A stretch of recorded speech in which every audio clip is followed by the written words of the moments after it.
Hi friends good morning friends. இன்றைக்கி என்ன video பார்க்க போகிறீங்கன்னு பார்த்தீங்கன்னா, எப்பயும் போல் இன்றைக்குமே வந்து மார்னிங் விளாக் தான் ஃப்ரெண்ட்ஸ். இன்றைக்கி மார்னிங் நான் என்ன சமையல் செய்கிறேன்னு சொல்லிவிட்டு உங்களுக்கு வீடியோவில் காட்டுறேன் ஃப்ரெண்ட்ஸ். எப்பயுமே வந்து நான் யோசிக்கிற ஒரு விஷயம் பார்த்தீங்கன்னா, காலையில் வந்து சாப்பாடு செய்கிறதுக்காக என்ன குழம்பு வைக்கிறதுன்னு சொல்லிட்டு தான் யோசிப்பேன். காலையில் சமைக்கணும், சரி என்ன குழம்பு வைக்கலான்னு சொல்லிட்டு டெய்லியுமே வந்து யோசிக்கிற வேலையாக இருக்குது. எப்போவுமே நான் வந்து நாளைக்கு காலையில் வந்து நம்ம சமையல் செய்யணுன்னா, இன்றைக்கி சாயந்தரமே வந்து நான் என்ன குழம்பு வைக்கணும்னு சொல்லிட்டு யோசித்து வச்சுருவேன். ஏன்னா நம்மளுக்கு அப்போ தான் வந்து காலையில் எழுந்திரிச்சதுமே வந்து சீக்கிரமாக சமையல் செய்கிறதுக்கு வந்து ஈஸியாக இருக்கும். நம்ம காலையிலேயே எழுந்திரிச்சு என்ன குழம்பு வைக்கணும்னு யோசிக்கிறத விட முன்னாடியே யோசித்து வச்சுட்டா காலையில் எழுந்திரிச்சதுமே சீக்கிரமாக வந்து நம்ம சமையல் முடிச்சிடலாம். அது வந்து எப்போவுமே நான் இந்த மாதிரி தான் பண்ணுவேன். காலையில் வந்து குழம்பு வைக்கிறேன்னா அதுக்கு முன்னே நாள் வந்து ஈவினிங்கே நான் என்ன குழம்பு வைக்கிறதுன்னு சொல்லிட்டு யோசித்து வச்சுருவேன். அந்த மாதிரி வந்து பார்த்திங்கன்னா, இன்றைக்கி வந்து நான் என்ன குழம்பு வைக்க போகிறேன்னு பார்த்தீங்கன்னா, எங்கள் வீட்டில் வந்து முருங்கை மரம் இருக்குது. அதில் கீரை வந்து முருங்கைக்கீரை நல்லா ஃப்ரெஷ்ஷாக இருக்குது ஃப்ரெண்ட்ஸ். இப்போ தொடர்ந்து மழை பெஞ்சிக்கிட்டு இருக்கா, கீரை ஃப்ரெஷ்ஷாக இருக்குது. அந்த கீரையை வச்சு சாம்பார் வைக்கலான்னு சொல்லிவிட்டு நான் நேற்றே வந்து கீரையை வந்து கிள்ளி நல்லா உருவியெல்லாம் எடுத்து வச்சுருக்கேன். ஃப்ரிட்ஜில் எடுத்து வச்சுட்டேன் ஃப்ரெண்ட்ஸ். கீரை வந்து நல்லா சூப்பராக இருக்குது. இப்போ அந்த கீரையை வச்சு தான் இன்றைக்கி நான் சாம்பார் வைக்க போகிறேன். நான் எப்படி சாம்பார் வைக்கிறேன்னு சொல்லிட்டு உங்களுக்கு வீடியோவில் காட்டுறேன் ஃப்ரெண்ட்ஸ். ஓகேவா, வாங்க வீடியோக்குள்ளே போகலாம். ஃப்ரெண்ட்ஸ் பாருங்கள், முருங்கைக்கீரை எந்த அளவுக்கு ஃப்ரெஷ்ஷாக இருக்குதுன்னு சொல்லிட்டு. எங்கள் ஊரில் வந்து தொடர்ந்து ஒரு 2 வாரமாக வந்து மழை பெஞ்சிக்கிட்டே இருக்குது ஃப்ரெண்ட்ஸ். மழை பெஞ்சதுக்கப்புறம் பார்த்தீங்கன்னா கீரை நல்லா வந்து துளிர் விட்டுக்கிட்டு இருக்குது ஃப்ரெண்ட்ஸ். இப்போ இந்த கீரையை தான் நான் உடச்சி க்ளீன் பண்ணி ஃப்ரிட்ஜில் எடுத்து வைக்க போகிறேன் நாளைக்கு காலையில் வந்து சாம்பார் வைக்கிறதுக்காக. கீரை வந்து கொஞ்சம் முத்தினதுக்கப்புறம் நம்ம சாம்பார் வச்சோன்னா கொஞ்சம் கசக்கிற மாதிரி இருக்கும் ஃப்ரெண்ட்ஸ். அதனால் வந்து நான் இந்த மாதிரி எலசாக இருக்கிற கீரையை வந்து உடச்சிக்க போகிறேன்.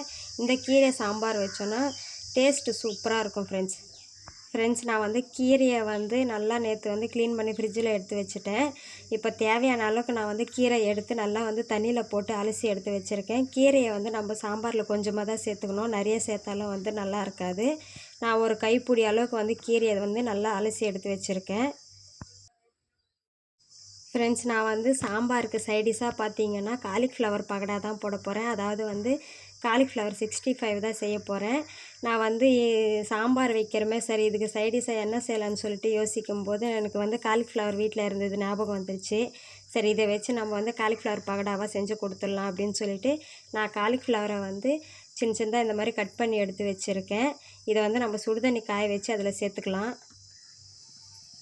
ஃப்ரெண்ட்ஸ். இப்போ வந்து காலிஃப்ளவரை வந்து க்ளீன் பண்ணுறதுக்காக நான் வந்து ஒரு சொம்பு தண்ணி வந்து நான் கடாயில் ஊற்றிருக்கேன். தண்ணி நல்லா கொதிக்குது ஃப்ரெண்ட்ஸ். இதில் வந்து நான் கொஞ்சமாக மஞ்சள் தூள், அதுக்கடுத்து பார்த்திங்கன்னா கல்லுப்பு சேர்த்துருக்கேன். இப்போ இதில் வந்து கட் பண்ணி வச்சுருக்க காலிஃப்ளவரை வந்து இதில் சேர்த்துக்கலாம். காலிஃப்ளவரை வந்து எதனால் நான் வந்து சுடுதண்ணியில் போட்டுக்கிறேன்னு பார்த்தீங்கன்னா, காலிஃப்ளவரில் சின்ன சின்ன புழுவெல்லாம் இருக்கும், நம்ம கண்ணுக்கு தெரியாது. அதனால் வந்து நம்ம இந்த மாதிரி சுடுதண்ணியில் போட்டோன்னா அந்த புழு எல்லாமே வந்து செத்துரும். அதனால தான் வந்து இந்த மாதிரி போட்டுக்கிறது. இப்போ இதை வந்து நான் அடுப்பு சிம்மில் வச்சுட்டு ஒரு 5 நிமிஷம் அப்படியே விட்டுருவேன் ஃப்ரெண்ட்ஸ். இப்போ சாம்பாருக்காக நான் துவரம் பருப்பு வந்து கழுவி குக்கரில் சேர்த்துருக்கேன். இது கூட 2 வெங்காயம் 2 தக்காளி கட் பண்ணி சேர்த்துருக்கேன். கொஞ்சமாக மஞ்சள் தூள் சேர்த்து தண்ணி ஊற்றி வச்சுருக்கேன். இப்போ இது வந்து ஒரு 3-4 விசில் வர்ற வரைக்கும் நான் வந்து குக்கர் மூடி போட்டு நான் வந்து வேக வச்சு எடுத்துக்கிறேன்.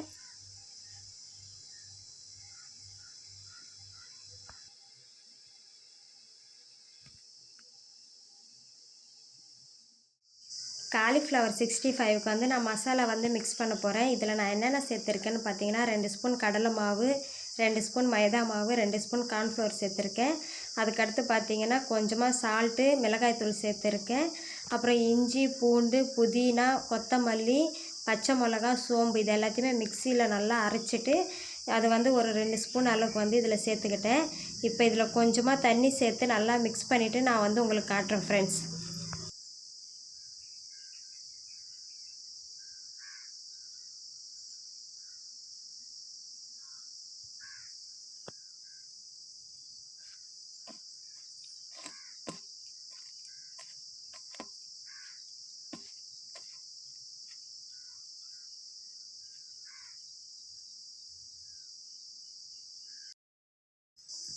மசாலா எல்லாம் நல்லா மிக்ஸ் பண்ணதுக்கப்புறம் நான் வந்து சுடுதண்ணியில் போட்டு வச்சுருந்த காலிஃப்ளவரை எடுத்து இதில் வந்து சேர்த்து நல்லா மிக்ஸ் பண்ணி விட்டுருக்கேன். இப்போ இதை வந்து ஒரு 10 நிமிஷத்துக்கு வந்து அப்படியே வந்து விட்டுடலாம் ஃப்ரெண்ட்ஸ். காலிஃப்ளவரில் வந்து நல்லா வந்து உப்பு காரம் இதெல்லாமே மசாலா எல்லாமே வந்து நல்லா பிடிக்கணும் இல்லையா, அதனால் வந்து ஒரு 10 நிமிஷத்துக்கு வந்து நம்ம அப்படியே ஊற வச்சிடலாம். ஊறினதுக்கப்புறம் நம்ம வந்து எண்ணெயில் பொரித்து எடுத்துக்கலாம் ஃப்ரெண்ட்ஸ்.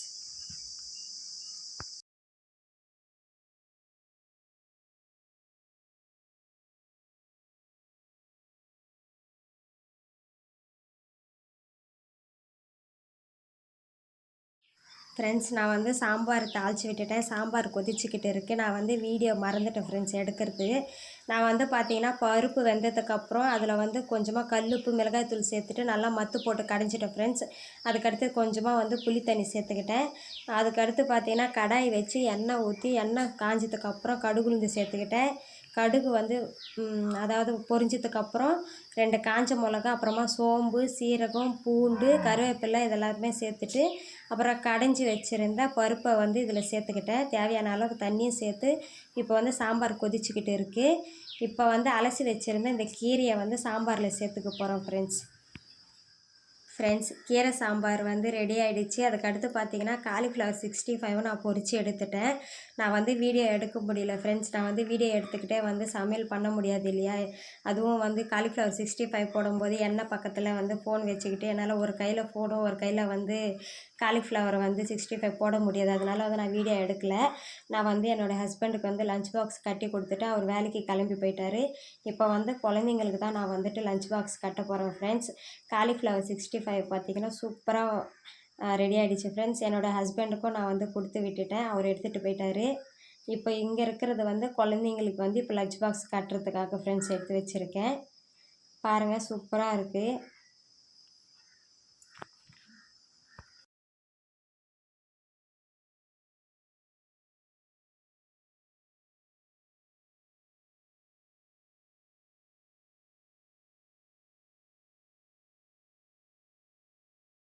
நான் வந்து டிஃபன் பாக்ஸில் வந்து சாப்பாடு போட்டு வச்சுட்டேன் குழந்தைக்கு வந்து ஸ்கூலுக்கு லஞ்ச் பாக்ஸுக்கு. டிஃபன் பாக்ஸில் சாப்பாடு போட்டதுக்கப்புறம் அது மேலேயே வந்து காலிஃப்ளவரும் வச்சிருமா, எனக்கு தனியாக வந்து பாக்ஸ்லலாம் போட்டு கொடுக்க தேவையில்ல, காலிஃப்ளவர் பாக்கடா சாப்பாட்டு மேலே வச்சிருன்னு சொல்லிட்டா பாப்பா. சரிங்கம்மா அப்படின்னு நானும் சொல்லிட்டேன். இப்போ வந்து கீரை சாம்பார் வந்து டிஃபன் பாக்ஸில் ஊற்றி பாப்பாவுக்கு வந்து லஞ்ச் பாக்ஸ் கட்டி ஸ்கூலுக்கு கொடுத்து அனுப்பிச்சி விட்டுரு போகிறோம் ஃப்ரெண்ட்ஸ்.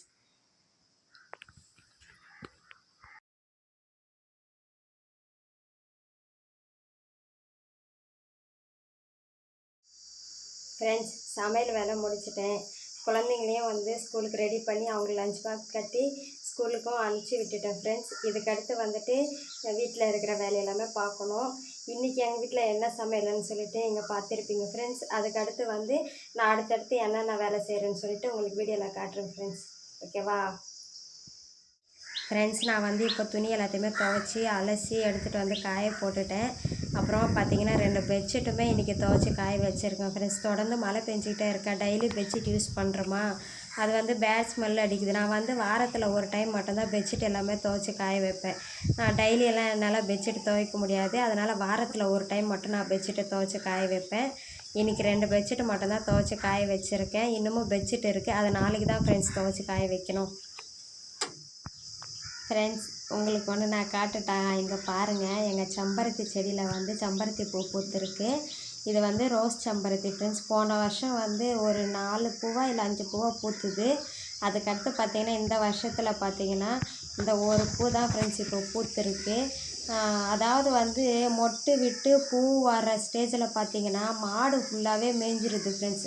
மாடு மேய்ஞ்சதுக்கப்புறம் பார்த்தீங்கன்னா இப்போ மழை பெஞ்சது இல்லையா, இப்போ நல்லா செடி ஃபுல்லாக நல்லா வந்து துளிர் விட்டு மொட்டு பூ வர்ற ஸ்டேஜில் மறுபடியும் மாடு மேய்ஞ்சிருச்சு ஃப்ரெண்ட்ஸ். நேற்று நான் கொஞ்சம் வெளியில் போயிட்டு இருந்தேன்னா அப்போ யாருதுன்னு தெரியல, மாடு ஃபுல்லாக வந்து இந்த செடியை மேய்ஞ்சிட்டு போயிட்டு இருக்கு. இங்கே பாருங்கள், இது ஃபுல்லாகவே வந்து மாடு மேய்ஞ்சது தான்.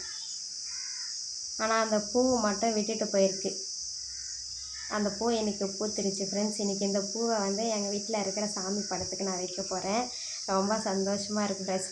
ஃபஸ்ட்டு பூ இப்போ தான் பூத்துருக்கு. ஒரு வருஷம் ஆயிடுச்சு ஃப்ரெண்ட்ஸ் இதில் பூ வந்து. இன்றைக்கி தான் மறுபடியும் பூ பூத்துருக்கு. இதுக்கடுத்து இன்னொரு செம்பருத்தி செடியும் இருக்குது, ஆரஞ்சு கலர். அதுவும் உங்களுக்கு வீடியோவில் காட்டுறேன் இருங்க. இங்கே பாருங்கள் ஃப்ரெண்ட்ஸ், நான் சொன்னேன் இல்லையா ஆரஞ்சு கலர் செம்பருத்தின்னு, அது இதுதான். இது வந்து பெருசாக இருக்குது. இதை வந்து மாடெல்லாம் வந்து மேய முடியாது. அதனால் வந்து இதில் நிறைய பூ இருக்குது பாருங்கள். இது நல்லா மரமாயிடுச்சு. அதனால் வந்து இது மாடு மேயத்துக்கெல்லாம் வந்து வாய்ப்பில்லை. இதில் பாருங்கள் எந்த அளவுக்கு நிறைய பூ இருக்குன்னு. இதெல்லாமே நேற்று பூத்த பூ அதுங்கிடுச்சு. நேற்று வந்து நான் பூ கிள்ளவே இல்லை. இன்றைக்கி பூ பாருங்கள் எத்தனை பூ பூத்துருக்குன்னு. இன்றைக்கி வந்து இந்த பூ எல்லாத்தையுமே கிள்ளி நான் சாமி படத்துக்கு வைக்க போகிறேன். இது வந்து ஆரஞ்சு கலர் ஃப்ரெண்ட்ஸ், நிறைய பூக்கும். இப்போ வந்து மழை பெஞ்சதுக்கப்புறம் நிறைய மொட்டைலாம் விட்டுக்கிட்டு இருக்குது பாருங்கள். நிறைய மொட்டைலாம் விட்டு இருக்குது. கலர் சூப்பராக இருக்குங்களா ஃப்ரெண்ட்ஸ்? எல்லா வேலையுமே முடிச்சிட்டேன். இன்றைக்கி வந்து உங்களுக்கு நான் காட்டணும்னு நினச்சதும் காட்டிட்டேன்.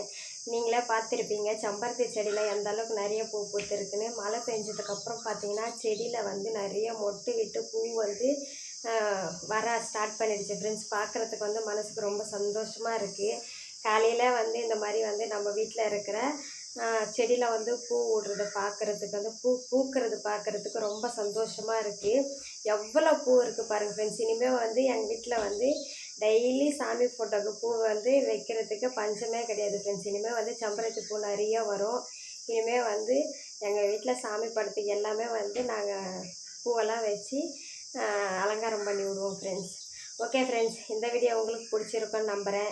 இந்த வீடியோ உங்களுக்கு பிடிச்சிருந்ததுன்னா லைக் பண்ணுங்கள், ஷேர் பண்ணுங்கள், கமெண்ட் பண்ணுங்கள். மறக்காமல் என்னோடய சேனலை வந்து சப்ஸ்கிரைப் பண்ணிக்கோங்க ஃப்ரெண்ட்ஸ். பாய்.